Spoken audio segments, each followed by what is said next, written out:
Mga kababayan nating seniors, kung kayo ay 6 na po o 6 na tas at tumatanggap ng pensyon mula sa SSS o GCS, pakinggan ninyo ako ng mabuti dahil ang mga susunod na minutong ito ay maaaring magpabago ng inyong Disyembre at mga darating na taon. Maraming seniors ngayon ang nawiwili sa social media, nakakakita ng mga balitang nagsasabing may malaking dagdag sa pensyon. May bago raw na batas, may extra pang pera pero hindi nila alam kung totoo o peke lang. Kaya ito ako bilang kaibigan ninyo dito sa usapang. So harapan ay maglalahad ng eksaktong katotohanan tungkol sa mga pagbabago sa SSS at GSIS ngayong Disyembre 2, 2025 po. Huwag kayong umasa lang sa chismis o sa mga kopya-kopya na mensahe sa chat groups. Ito ang totoo, ito ang opisyal at ito ang kailangan ninyong malaman para hindi kayo mapag-iwanan ng pera na para sa inyo. Mahalaga ito lalo na kung kayo ay tumatanggap ng maliit lang na pensyon, kung kayo ay may sakit o kung kayo ay nag-aalaga pa rin ng mga apo dahil totoong may mga pagbabagong naganap. May mga benepisyo na kailangan sa ninyong i-claim at may mga deadline na hindi dapat palampasin. Kaya makinig kayo ng mabuti at pagkatapos nito, i-share ninyo sa mga kakilala ninyo para lahat kayo ay updated at walang maiiwan. Nagsimula ang taong COP25 na puno ng pag-asa para sa ating mga retirers. Unang-una, alam ba ninyo na ang SSS ay nagpatupad na ng makasaysayang 3 taong Pension Increase Program simula pa noong Disyembre 2, 5. Ito ang pinakamalaking reforma sa SSS sa loob ng 68 taon ng kanilang kasaysayan. Ibig sabihin, mula Setyembre 2025 hanggang 2.27, lahat ng pensioner maging retirement, disability o survivor pensioners ay makakakuha ng taang dagdag sa kanilang pensyon. Para sa mga retirement at disability pensioners, ang dagdag ay 10% kada taon. Samantalang ang survivor pensioners naman ay makakakuha ng 5% bawat taon. Pagkatapos ng 3 taon, ang kabuang dagdag ay aabot na sa 33% para sa retirement at disability pensioners at L4 naman para sa survival pensioners. Halimbawa, kung ang inyong buwanang pension ay PH5B ngayon pagdating ng 2007, ledo ito ng halos 1,6 na raw. Kung naman kayo ay tumatanggap ng 10 o 15,000, mas malaki pa ang inyong magiging dagdag. Ngunit huwag kayong malito, ito ay automatic na pagbabago. Hindi kailangan mag-apply, hindi kailangan pumunta sa SSS office. Ang increase ay automatikong i-release na sa inyong account. Ang mahalaga lang ay siguruhing tama ang inyong banking details at updated ang inyong address sa SS records. Napakahalaga na itong alamin dahil maraming seniors ang hindi nagpapaalam sa SSS kapag lumilipat sila ng tirahan o nagpapalit ng bank account. Kapag ganoon, maaaring hindi kayo makatanggap ng tamang halaga o baka madelay pa ang inyong pensyon. Kaya ngayong Disyembre, maglaan kayo ng oras para i-check ang inyong may SSS account online. O kung hindi kayo marunong gumamit ng computer, hilingin sa mga anak or apo na tulungan kayo. Pwede rin kayong tumawag sa SSS hotline o pumunta mismo sa branch. Pero dahil season ito ng Pasko, maraming tao. Kaya mas mabuti kung maaga kayong pupunta or gamitin ng online services. Ngayon, pag-usapan naman natin ang GSIS. Maraming chismis na kumakalat tungkol sa GSIS ngayong DU25, lalo na ang sinasabing PH5 na dagdag buwanan. Mga kapatid, dito kailangan nating maging maingat. As of now, walang opisyal na anunsyo mula sa GSIS Board of Trustees tungkol sa ganyang fixed amount na dagdag. Ang GSIS ay mayroon ngang history ng pagtaas ng pensyon pero hindi ito laging pareho para sa lahat. Karaniwang percentage-based ang kanilang mga adjustment o kaya ay may targeting para sa mga minimum pensioners. Kaya kung may nakita kayong Facebook post na tanggap na forwarded message na nagsasabing lahat ay makakakuha ng PH 8,000, huwag agad maniwala, maghintay muna ng opisyal na circular mula sa GSIS. Ngunit mayroon namang tunay na magandang balita mula sa GSCS. Noong Setyembre 2025, ang GSCS ay naglift na ng cap sa survivorship pension. Dati ang mga surviving spouse ay tumatanggap lang ng kalahati ng pensyon ng namatay nilang asawa, pero may tetso ito hanggang sa sahod lamang ng isang angkritary sa gobyerno. Ngayon, wala na ang tekso na iyon. Ang ibig sabihin, kung ang namatay ninyo ay high-ranking official noon at malaki ang pensyon ngayon, makukuha na ninyo ang buong 50% ng kanyang basic pension. Ito ay napakagandang balita, lalo na para sa mga widows at towers ng mga general director o mataas na opisyal sa gobyerno. Ang adjustment na ito ay automatic din, hindi kailangan ng bagong application. Ang GSIS mismo ang mag-recompute at mag-adjust ng inyong pensyon. Pero tandaan, dapat kayong regular na tumatanggap pa ng survivorship pension para makuha ang benepisyo na ito. Kung na-stop na ang inyong pension dahil nag-asawa kayo ulit o may ibang dahilan, hindi ito applicable sa inyo. Isa pang mahalagang pagbabago sa GSIS ay ang abolition ng cohabitation rule. Dati, kung ang surviving spouse ay nakikitira sa ibang partner kahit hindi kasal, maaring ito ng GSIS ang kanilang survivorship pension. Ngayon, tanggal na ang rule na iyan. Ang pension ay titigil lang kapag ang beneficiary ay legal na nag-asawa ulit. Ito ay mas simple at mas respetuoso sa personal na sitwasyon ng mga tao. Bukod pa ran, ang GSIS ay nagpatupad na rin ng 1.5% na annual pension increase noong Enero 2025 para sa mga pensioners na tumatanggap na ng pension for at least 5 taon. Kaya kung kayo ay pensioner na matagal na, dapat ay naranasan ninyo na ang unang wave ng increase na ito sa inyong Enero payout. Kung hindi, magpunta kayo sa GSS branch at magtanong. Pag-usapan naman natin ang mga payout schedule dahil maraming seniors ang nalilito kung kailan eksaktong dadating ang kanilang pera. Para sa SS, ang payout schedule ay nakadepende sa penultimate digit ng inyong SSS number. Iyon ay ang pangalawang huli sa numero ninyo. Halimbawa, kung ang SSS number ninyo ay 343, 56 na ang penultimate digit ay 7.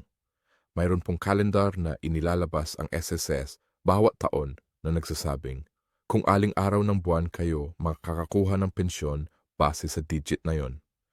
Karaniwang nahati ito sa 2 batch. Mga digit 0 hanggang 4 ay 1 at 5 hanggang si I. Kaya kung kayo ay digit 0 hanggang 4, malamang na unang kalahati ng buwan kayo makakakuha.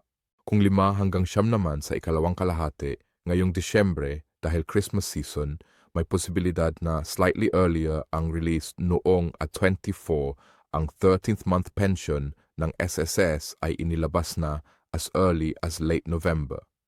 Kaya bantayan ninyo ang inyong bank account ngayong huling linggo ng Nobyembre at unang linggo ng Disembre. Ang ikabuan na pensyon, ito ay 1 buwan ang dagdag na pensyon na ibinibigay bawat Disyembre. Kung ang regular pensyon ninyo ay piso na 1,000, ang ikabuan ninyo ay piso na sounds rin.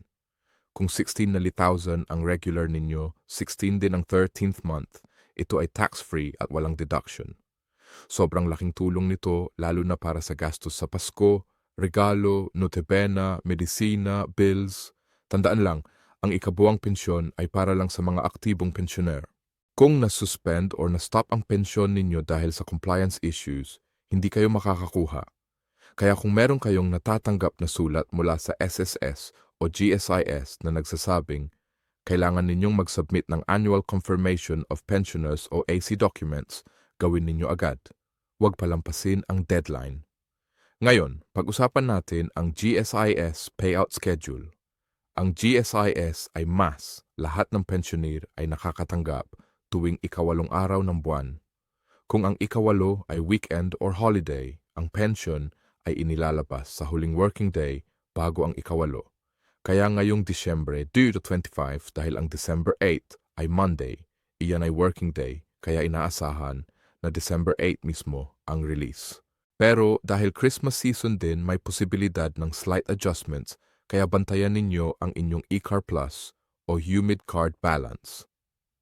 Ang 13th month pension ng GSIS ay inilalabas din sa unang linggo ng Disyembre.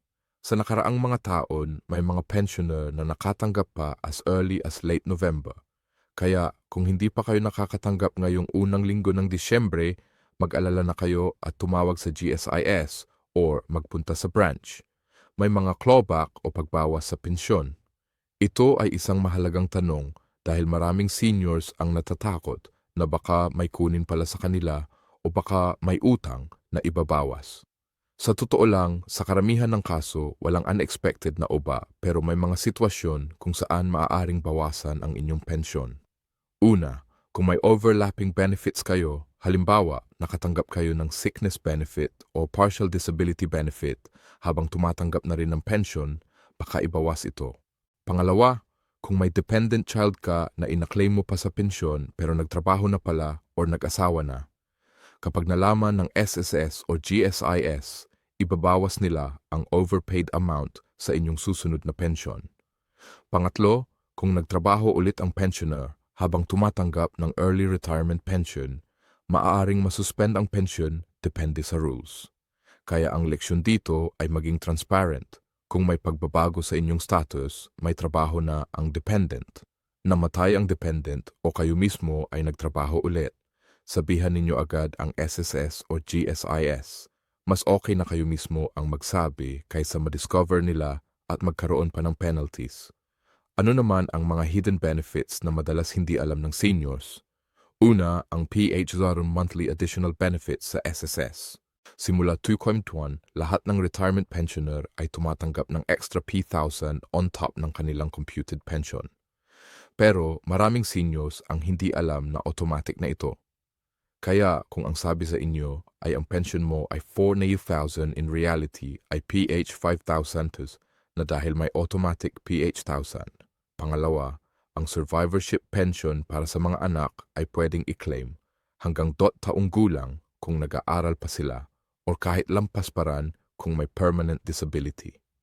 O maraming families ang hindi alam ito at hindi nila ini-claim ang pension para sa mga college students. Pangatlo, ang rehabilitation benefit ng SSS para sa mga disabled pensioners. Kung kailangan ninyo ng therapy, prosthetics, or special training, may program ang SSS para rito. Pero kailangan ninyo munang mag-apply. Hindi ito automatic. Pang-apat, ang Medical Assistance Program ng GSIS. Kung kayo ay GSIS pensioner at may medical emergency or need ng hospitalization, maaaring makahingi kayo ng financial assistance. Ang problema, hindi ito widely advertised kaya kailangan ninyong aktibong magtanong sa branch. Tungkol naman sa tax implications, magandang balita. Ang pension benefits mula sa SS at GSIS ay tax exempt. Ibig sabihin, kahit magkano pa ang inyong pension, walang income tax na kailangang bayaran. Ganon din ang 13th month pension, walang tax. Pero kung kayo ay may ibang income pa aside from pension, halimbawa may rental income kayo o may negosyo, yung iba ninyong income ay taxable pa rin. Huwag kayong magtaka kung may BIR form na kailangan ninyong sagutan pero purely pension income, walang tax. Isa pang tanong na madalas tinatanong, pwede ba akong makatanggap ng SSS at GSIS pension both at the same time? Ang sagot ay depende. Kung nagwo-work kayo sa private sector at nag-contribute sa SSS tapos nag-transfer kayo sa government at nag-contribute sa GSIS, pwede kayong makatanggap ng both pensions. Pero dapat separate ang periods, ibig sabihin hindi overlapping. Kung nag-refund kayo ng SS contributions nung nag-government employee kayo, nawala na ang inyong SS pension rights. Pero kung hindi kayo nag-refund at nakatipid pa rin ng sufficient contribution sa both systems, pwede kayong dual pensioner. Maraming teachers at government workers na galing private sector ang nakakaranas nito. Ang proseso ay tawag sa kanila portability or totalization. Ang huling agency na pinagtrabahunan ninyo ang pipiliin ninyong location para mag-file ng pension claim. Tapos, coordinate na nila ang kabilang agency. Ngayon, mga practical na tips para sa SSS at GSIS office visits dahil marami pa rin ang kailangang personal na pumunta. Una, pumunta kayo ng maaga, mga 7:30 ng umaga, kung pwede, dahil pag lunchtime na o hapon, sobrang haba na ng pila. Pangalawa, magdala ng kumpleto ng dokumento. Dalhin ninyo ang ID, SSS or GSIS number, birth certificate kung kinakailangan, proof of address at kung anumang supporting documents na hinihingi nila. Maraming seniors ang bumabalik-balik dahil kulang ang dala. Pangatlo, kung senior citizen kayo or PWD, may priority lane kayo, huwag kayong mahiya na sabihing senior kayo. Karapatan ninyo iyan. Pang-apat, kung may katanungan kayo na simple lang tulad ng payout schedule o balance inquiry, gamitin ninyo ang hotline or online services muna. Ang SSS hotline ay 1455 at ang GSIS hotline ay available sa website nila. Mas mabilis kaysa pumunta pa ng office. Panlima, kung kailangan ninyong mag-update ng bank account o disbursement details, gawin ninyo ito as soon as possible. Maraming pensioner ang delayed ang payout dahil outdated yung bank account. Baka closed na ang account o napalitan na ng bagong number. Strategies para ma-maximize ang inyong retirement income. Una, kung kayo ay tumatanggap pa lang ng minimum pension, tingnan ninyo kung qualified pa kayo mag-contribute voluntarily. Ang SSS voluntary contribution ay pwedeng para sa mga early retires o sa mga may kulang pa sa contribution months. Bawat karagdagang contribution ay tumataas ang inyong pension. Pangalawa, kung may lump option kayo na nakalimutan ninyong i-claim, halimbawa, funeral benefit, separation benefit, o terminal leave pay, claim ninyo iyan. Maraming retires ang hindi nakaklaim ng lahat ng kanilang benefits dahil hindi nila alam na may ganoon pa pala. Pangatlo, gamitin ang SSS at GSIS loan programs wisely. Meron silang salary loan, housing loan, calamity loan.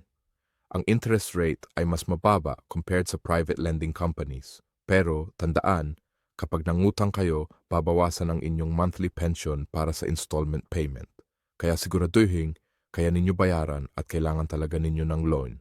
Pang-apat, magtabi ng emergency fund kahit maliit lang. Kahit bawat buwan sa loob ng 6 na buwan ay may 12,000 na kayong emergency money. Panglima, kung kayo ay may asawa or dependent children, tiyakin na updated ang beneficiary designation ninyo. Kapag may nangyari sa inyo, kailangan nila ng survivorship pension. Pero kung hindi updated ang records, halimbawa patay na ang dating dependent, pero nakalist pa, rin ang magkakaroon ng delay o problema sa payout. Sa pagtatapos, mga minamahal kong seniors, ang susi sa lahat ng ito ay information at action. Hindi sapat na marinig ninyo lang ang balita. Kailangan ninyong kumilos, i-check ang inyong account, i-verify ang mga detalye, magtanong kapag may hindi kayo maintindihan. Huwag kayong mahiya na magtanong sa mga staff ng SSS o GSIS. Trabaho nila, yan na tulungan kayo, huwag din kayong sumuko kung nahirapan sa proseso. Maraming pensioners na tumutulong sa isa't isa. May mga Facebook groups, community organizations at barangay programs. Sumali kayo para may suporta. At higit sa lahat, huwag kayong maniwala sa lahat ng nakikita ninyong balita sa social media. Kung may nakita kayong post na lahat ng pensioner ay makakakuha ng PAT ngayong Disyembre, tanungin ninyo muna ang sarili ninyo. Totoo ba ito? May official source ba? Huwag agad mag-share o maniwala. Mas better na pumunta kayo mismo sa office o tingnan ang opisyal na website. Ngayong Disyembre 2025, maghanda kayo. Bantayan ang inyong bank who account para sa ikabuang pensyon. Siguruhing updated ang lahat ng inyong dokumento at kung may mga kakilala kayong seniors na hindi updated sa balita, ibahagi ninyo sa kanila ang video na ito. Maraming seniors ang walang access sa internet o hindi marunong gumamit ng gadgets. Sila ang pinaka-vulnerable na maiwanan. Kaya ikaw na nakikinig ngayon, ikaw ang magiging ambasador ng tamang impormasyon. Sa huli, ang benepisyong ito, ang SSS at GSIS pensyon, ay resulta ng inyong pagod at sipag noong nagtrabaho pa kayo. Karapat-dapat ninyong matanggap ang bawat piso na para sa inyo. Kaya huwag palampasin ang mga pagkakataon. Huwag palampasin ang mga deadline at higit sa lahat, huwag kayong matakot na humingi ng tulong. Maligayang Pasko sa inyong lahat at naway magdulot ng kasaganaan at kapayapaan ang taong 2025. Ingat po kayo lagi, Walker.